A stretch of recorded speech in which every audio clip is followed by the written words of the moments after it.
Este libro nos acerca a tener clara de qué tipo de transición hablan los pueblos y hablan las mujeres en particular. Que la transición energética empieza por la alimentación y el agua, porque esas son las bases de la vida. Y eso me encanta de este libro, porque habla desde las ciclomáquinas, habla, digamos, de la agroecología, pero también habla de esta vibra, ¿no? De la vibra, que es la energía de los pueblos para enfrentar estas crisis ambientales en Colombia y que son una inspiración para el mundo. Las mujeres son mucho del hacer, así como sacan sus hijos adelante y sus hijas, también plantan alimentos, conservan la semilla, gestionan el agua, conservan sus territorios.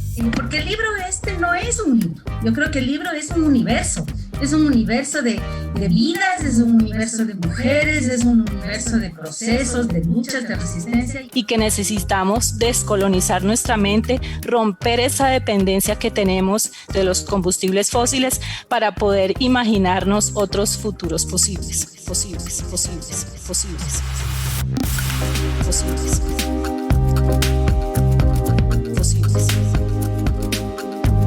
Bienvenidas y bienvenidos a La Energiteca, un podcast sobre la buena energía de las mujeres para crear otros mundos posibles.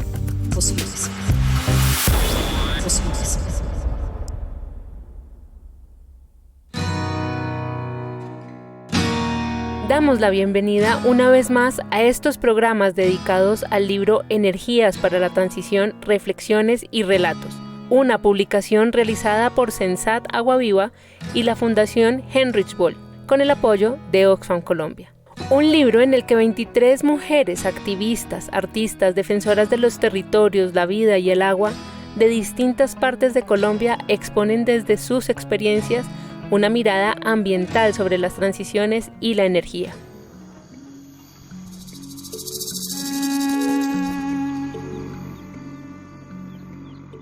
Poner la vida en el centro es construir políticas, culturas, economías y comunidades que tengan como prioridad garantizar una vida decente, una vida que merezca la pena vivirse para el conjunto de las personas. Poner la vida en el centro es garantizar que construimos comunidades y espacios en donde nadie tiene miedo al futuro, en donde nadie, sufre pensando qué es lo que le va a pasar mañana o cómo va a vivir mañana, ¿no? Poner la vida en el centro es garantizar esas condiciones de vida para todo el mundo.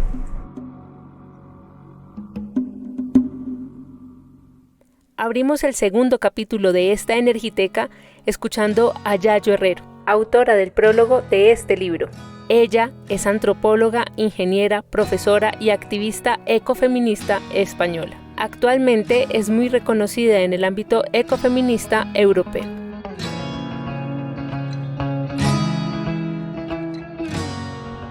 ¿Qué relación puede haber entre la energía, el arte y el cuerpo de las mujeres? En el libro Energías para la Transición, Reflexiones y Relatos, encontramos a lo largo de sus capítulos respuestas a esta pregunta. Y en este programa nos acercaremos un poco a estos temas, y para esto contamos con la alegría de escuchar a algunas de las mujeres que le dieron vida a esta publicación. Angie Vanesita es una de las autoras de este libro. Ella en su capítulo cuenta sobre el arte y la defensa de los territorios. Un artista que se destaca por la fluidez en sus dibujos, las texturas, las líneas curvas y suaves, y la explosión de color. A través de sus ilustraciones nos invita a navegar por diversos mundos que nos hablan de algo que ella denomina como otros mundos posibles. Para mí, ilustrar otro mundo posible es un mundo en el cual vivamos en armonía con los territorios, con la naturaleza y con quienes allí habitan.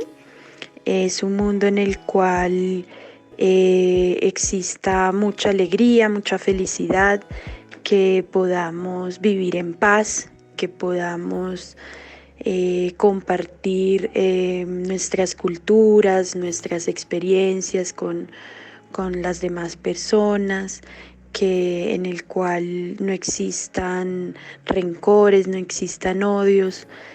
Es un mundo donde todos nos podamos alimentar sanamente, en el cual los niños y las niñas puedan vivir libres, felices, ¿no? Jugando en las calles sin ningún tipo de miedo, sin ningún tipo de violencia.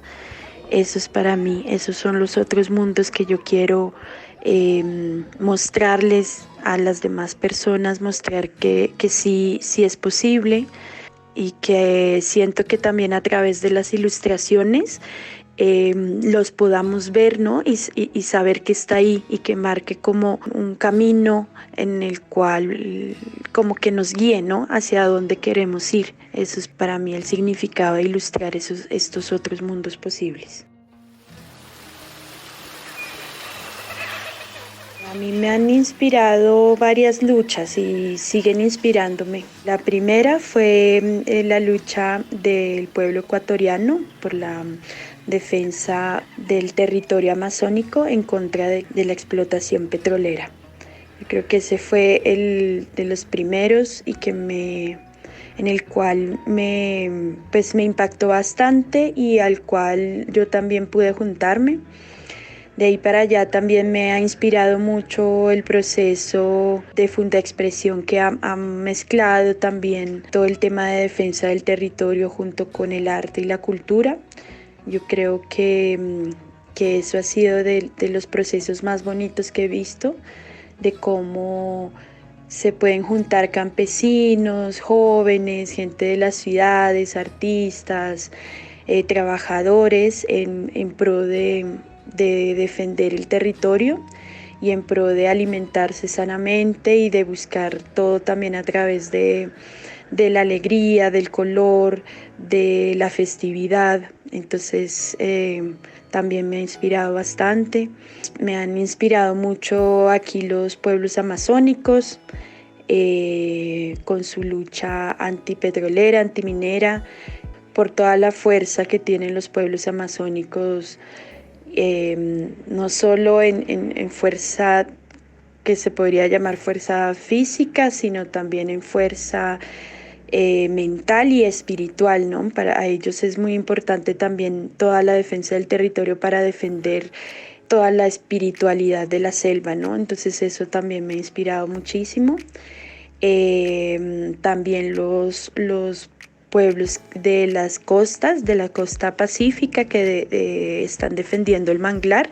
También para mí ha sido muy importante enterarme que si no fuera también por toda esta gente que está luchando por cuidar el manglar en estos momentos, casi que no habría ningún tipo de territorio manglar, porque en el caso específico aquí de Ecuador se ha perdido como alrededor del 90% del territorio manglar. O más que un territorio, un ecosistema extremadamente biodiverso y pues su lucha también me han inspirado mucho y como digo pues me han inspirado un montón también de otras luchas que tiene digamos el pueblo campesino con la defensa de su territorio y su búsqueda también por encontrar ecosistemas o no, más bien modos de producción en los cuales no se maltrate a la tierra, que sean más sustentables, que sean más armoniosos y que vayan con productos que son orgánicos, con productos que son naturales y que se preocupen además por la alimentación al final de todos nosotros quienes habitamos las ciudades, ¿no?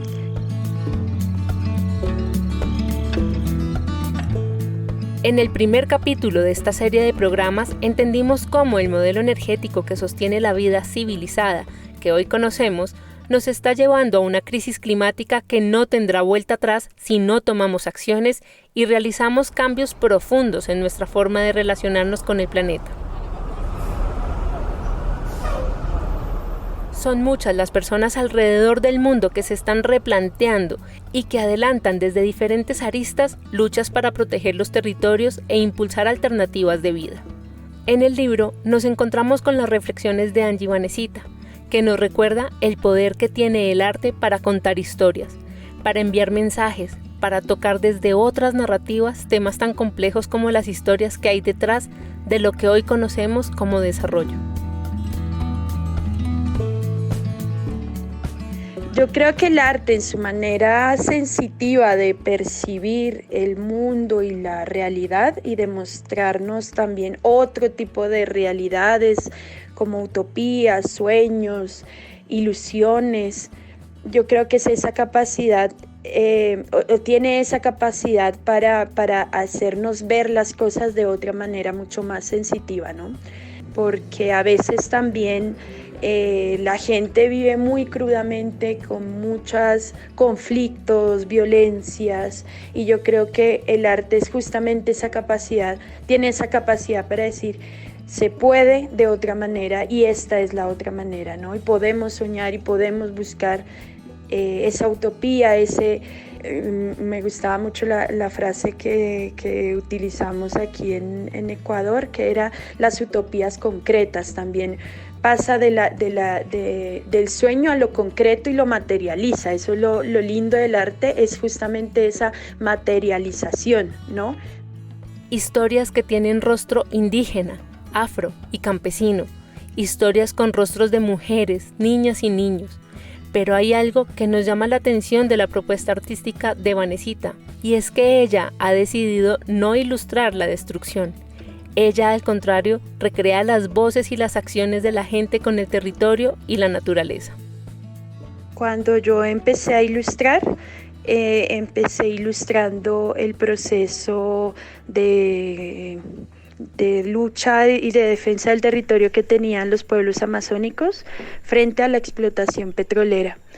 Y para mí era muy fuerte pintar la explotación petrolera porque para mí era como lo menos atractivo, ¿no? O sea, cuando yo la primera vez que fui a la selva, me imaginaba una selva frondosa, maravillosa, colorida, llena de animales, llena de biodiversidad, de flores, mariposas, así, ¿no? Y yo aquí me encontré en Ecuador con toda la explotación petrolera. Entonces para mí fue muy fuerte ese choque de mi imaginario con lo otro, que era la explotación, y para mí era como, pues yo no puedo seguirle ilustrando esta realidad, esta cruda realidad a la gente. Yo más bien tengo que seguir ilustrando de que la selva existe, está y hay que defenderla. Entonces era como quitarle ese poder que tiene ese caos y destrucción frente a nuestros imaginarios también, ¿no? Y para mí eso es lo potente de la imagen, que nos muestra además otras realidades que sí podemos tener, y unas realidades también que vayan acorde a la gente que habita en esos territorios, porque también digamos que el capitalismo nos muestra ciertas imágenes y ciertos ideales en los cuales tenemos también que salirnos de esos ideales que nos muestra el capitalismo, ¿no?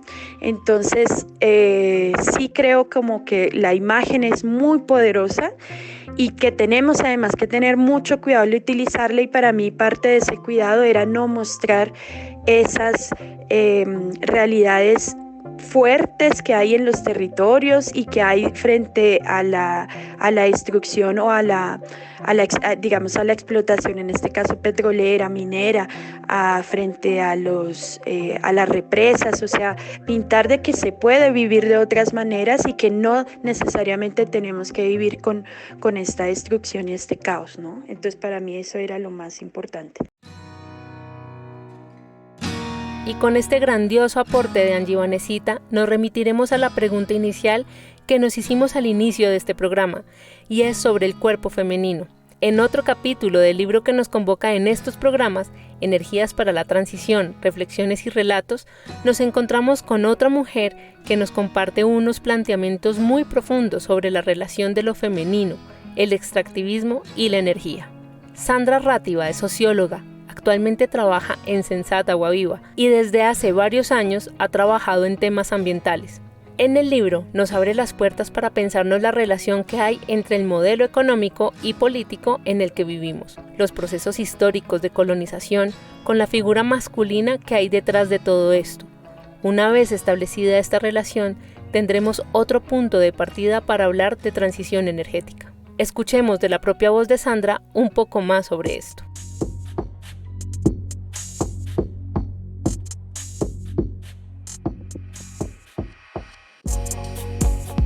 Yo en el artículo justamente planteo que este enfoque, que esto de lo que estamos hablando, ¿no? Que una transición ambiental o socioecológica o una transición energética justa tiene que ver con una perspectiva de lucha, ¿no? De antagonismo, de disputarnos estos términos, estos conceptos en un escenario político, económico, geopolítico global, ¿no?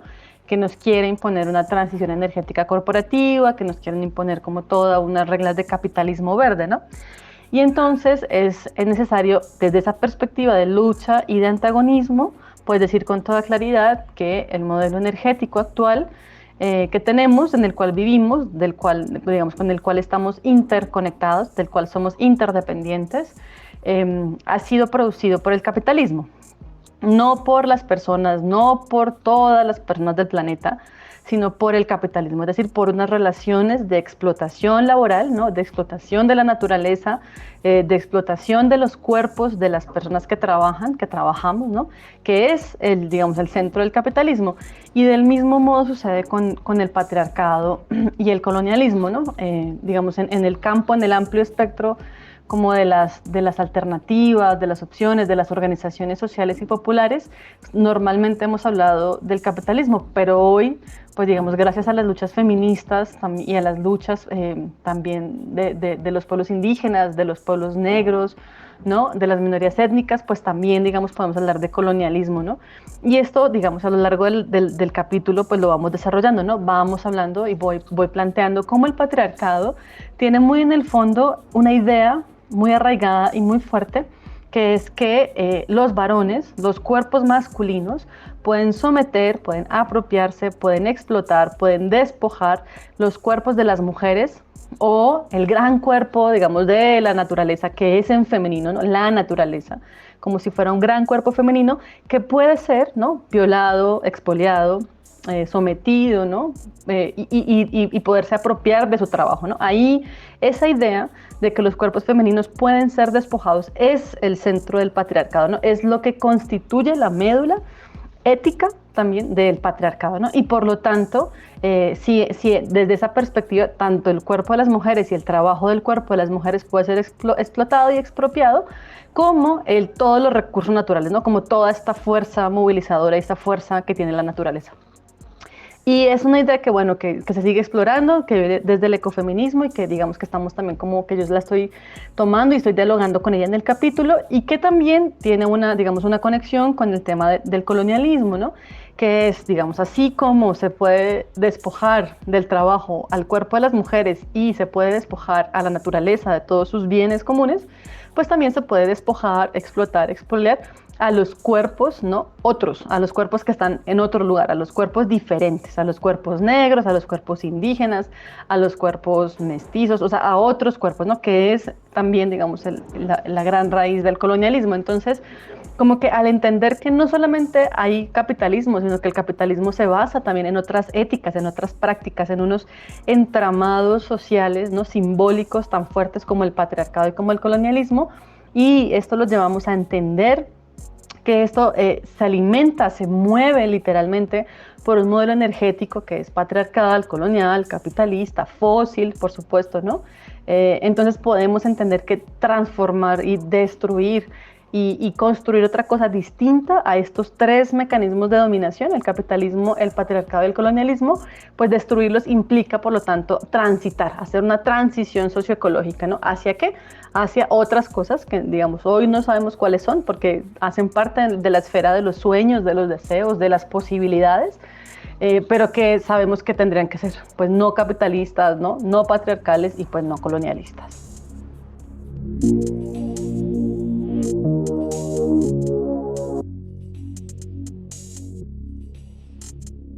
Energías para la Transición nos plantea que hay una necesidad importante de realizar una transición energética que tenga en cuenta la voz, la participación y control de las comunidades.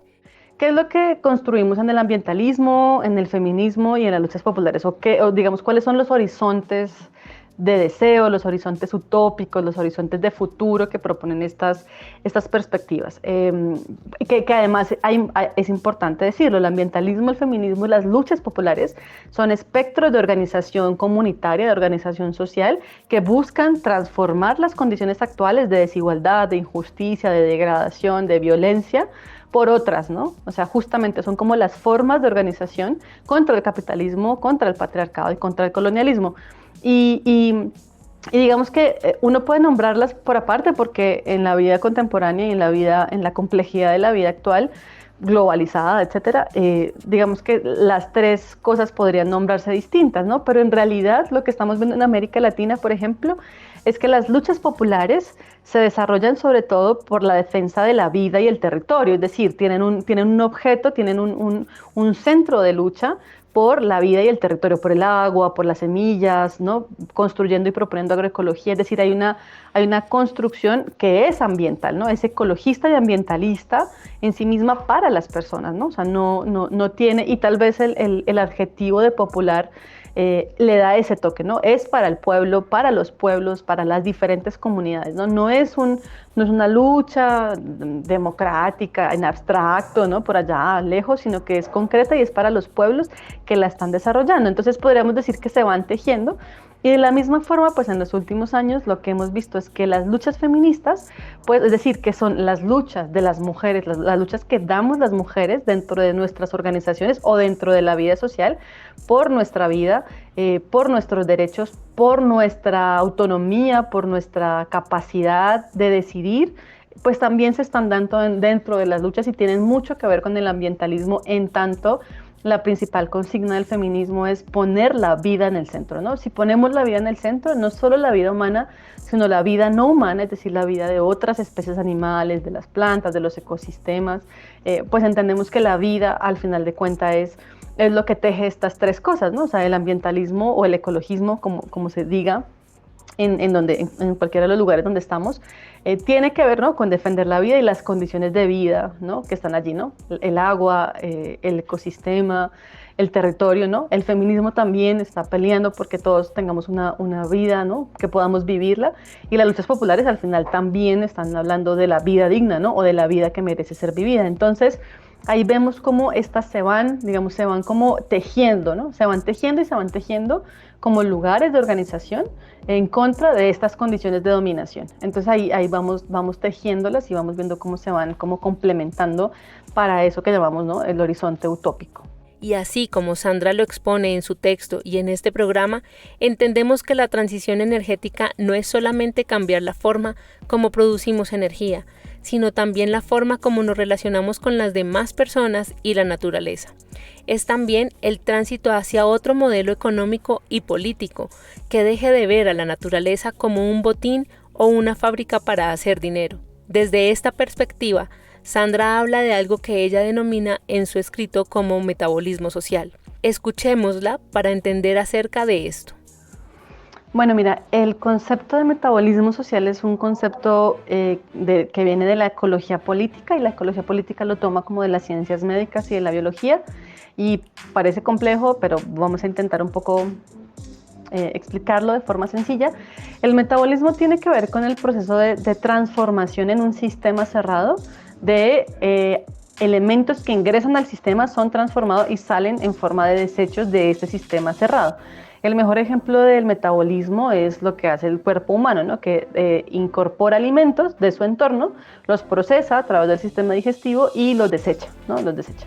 Entonces, este es el mejor ejemplo de metabolismo. Ahora, al llevar este proceso a la vida social, pues lo que debemos entender es que un sistema social está compuesto por personas, ¿no? Que tienen diferentes funciones sociales y que toma de la naturaleza una serie de insumos, una serie de recursos naturales, de bienes, agua, aire, minerales, suelo, ¿no? Plantas, etcétera, las incorpora, las transforma, ¿no? En eso que llamamos, de hecho, economía. Entonces se procesan, a través del trabajo humano se procesan, se convierten en objetos que usamos, ¿no? Cosas elementales como mesas, camas, ¿no? Ropa, etcétera. Y luego finalmente pues esto va generando desechos, ¿no? El problema es que el metabolismo social capitalista, es decir, en el que estamos hoy, actualmente toma un exceso de materiales de la naturaleza, los transforma dentro del sistema social, ¿no? A través de trabajo mal pagado, es decir, de relaciones capitalistas, violentas, feminicidas, etcétera, y convierte todo eso al final en basura. Entonces lo que tenemos hoy es un sistema que toma y daña los ecosistemas, los procesa a través de un metabolismo violento y explotador, y los desecha como basuras, generando otro tipo de daños como gases de efecto invernadero o como pues basura que no se puede transformar de ninguna manera, plástico sobre todo, ¿no? Entonces, este es como el metabolismo en el cual estamos, en el cual vivimos hoy, en el cual estamos, y que, pues por supuesto que lo que estamos diciendo es que cambiar ese metabolismo, o sea, generar un proceso de transición en ese metabolismo social, pues es todo un reto, ¿no? Y es justamente una lucha, ¿no? Porque lo que quisiéramos es tomar de la naturaleza aquello que es indispensable para la vida humana, ¿no? Sin destruir, sin terminar de dañar este planeta, a través de relaciones que sean mucho más armónicas, que no sean explotadoras, que sean mucho más dignificantes, ¿verdad? Que te dejen tiempo libre, que te permitan ser feliz, etcétera, y que no estén generando toneladas y toneladas ni de basura, ni de gases de efecto invernadero, ni de aguas contaminadas, ni de aire hecho humo, ¿verdad? Entonces, esa es la relación entre este concepto de metabolismo social y transición energética, ¿no? La transición energética que estamos planteando, la transición ambiental, la transición socioecológica que proponemos, pues tiene que ver con un metabolismo social de la escala local, que produzca en donde estás, que tu comida sea una comida cercana, ¿no? Que lo que tengas sea lo indispensable y que sea justamente para la vida digna, para una buena vida, como dicen pues diferentes, ¿no? Alternativas y propuestas en América Latina. El poder de las actividades comunitarias que ya están en transición nos muestran un camino que tiene como destino el buen vivir de los animales humanos y no humanos, de las plantas y de la tierra. Hay una frase bien bonita que dice que la mejor escuela es la lucha, ¿no? Y que tiene que ver con que cuando uno está inmerso en procesos como de defensa del territorio, de cuidado de la vida, como en procesos sociales, organizativos, realmente cualquier acción se vuelve una escuela, uno aprende muchísimo de cualquier escuela, entonces al final uno termina siendo comunicador y periodista cuando lo está haciendo, uno termina aprendiendo a hacer una olla comunitaria cuando la está haciendo, uno aprende a sembrar semillitas cuando las está sembrando, ¿no? Entonces yo creo que en ese sentido como que todas las luchas son bien potentes y yo creo que uno aprende mucho de todas, pero a mí me ha marcado, hay algunas que son muy interesantes que me parecen muy relevantes y que quiero compartir. Una de esas en Colombia pues ha sido el proceso, la Marcha Carnaval y el proceso que ha impulsado el Comité en Defensa de la Vida del Tolima, ¿no? Porque es un proceso que inició, ¿no? Como una acción de resistencia muy concreta contra una acción muy ejecutiva de la Colosa, del proyecto minero de oro de la Colosa, del Anglo Golachanti, ¿no? Que era la resistencia contra una piscina de líquidos, ¿no? De desechos líquidos de la mina. Y inició así y se fue convirtiendo en una actividad, en una acción articulada entre jóvenes, entre personas mayores, incluso entre gremios económicos de la región. Luego empezó a tocar puertas y tuvo alcance, ¿no? Con un proceso formativo a través del diplomado de la Universidad del Tolima, es decir, vinculó a la universidad pública, ¿no? Que fue tocando los colegios, que fue tocando los colegios públicos y privados, fue tocando al sector comercial, fue tocando un montón de lugares hasta el punto en el que hemos visto marchas, o sea, una marcha carnaval, que es un carnaval, es decir, es una fiesta, es una caminata festiva por la vida de 120,000 personas, ¿no? En una ciudad, pues digamos que no alcanza los 400,000. Entonces es así como, wow, o sea, qué capacidad tiene el ambientalismo de tejer cuando es festivo, cuando tiene propuesta, cuando dialoga, cuando no. Eso me parece que así es una de las experiencias más bellas. Y otra que me parece también súper poderosa y súper potente es una experiencia en Guatemala, en la zona Reina, en el departamento de Quiché, que es la Asociación de Héroes y Mártires Luces de la Resistencia, ¿no? Y es una asociación en donde están involucrados 4 pueblos indígenas que fueron víctimas del conflicto armado en Guatemala de la guerra civil y de las acciones represivas del ejército del Estado guatemalteco en los años 80 y 90.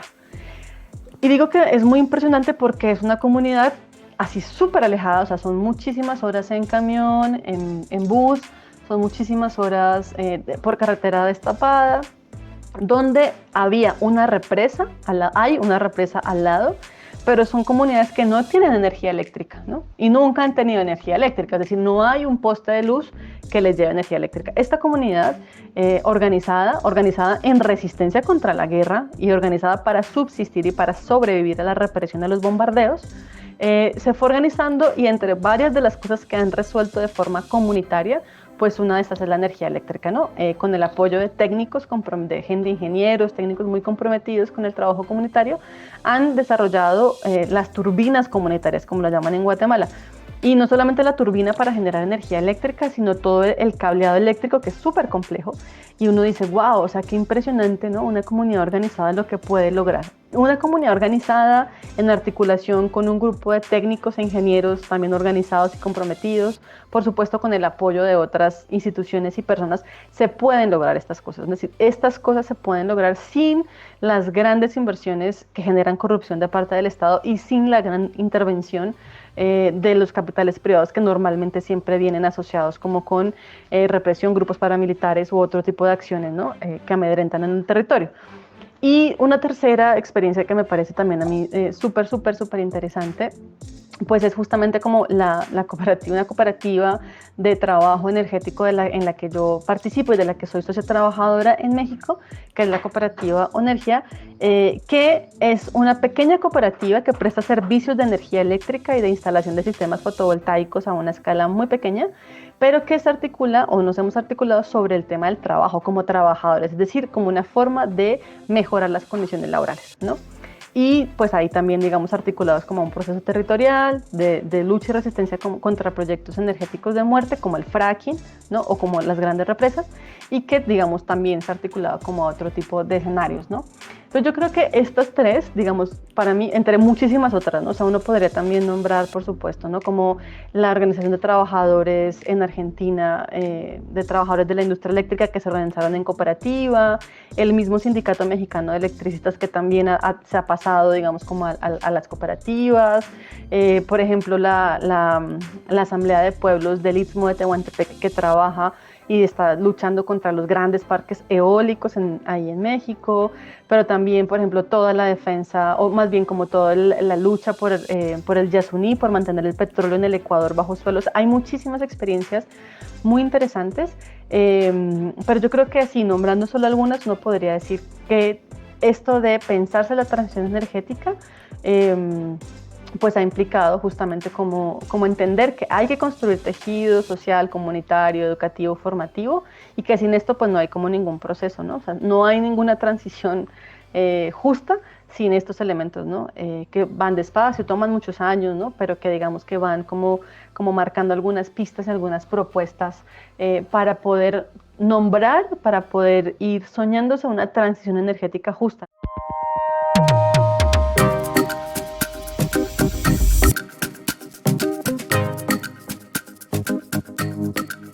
Como lo menciona Sandra, en estos ejemplos que nos da, podemos darnos cuenta de que el trabajo colectivo para gestionar estas apuestas de transición energética le da vida a los vínculos sociales que promueven las economías locales, donde se fortalecen amistades y en donde se transmiten conocimientos para el cuidado de la tierra, la producción de alimentos, el disfrute de los territorios, del agua, y es en ese entramado donde las mujeres desarrollan un papel fundamental.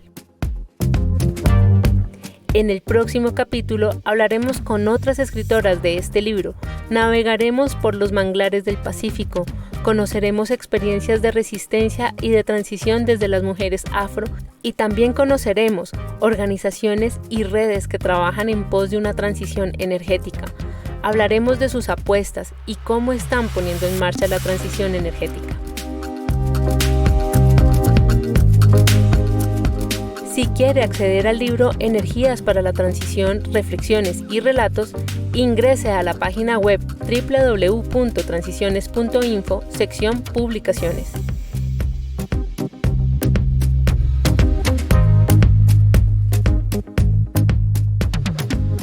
Y así llegamos al final de este segundo capítulo dedicado al libro Energías para la Transición, Reflexiones y Relatos. Les acompañó Carolina Zamora en la locución y dirección. Hasta una próxima.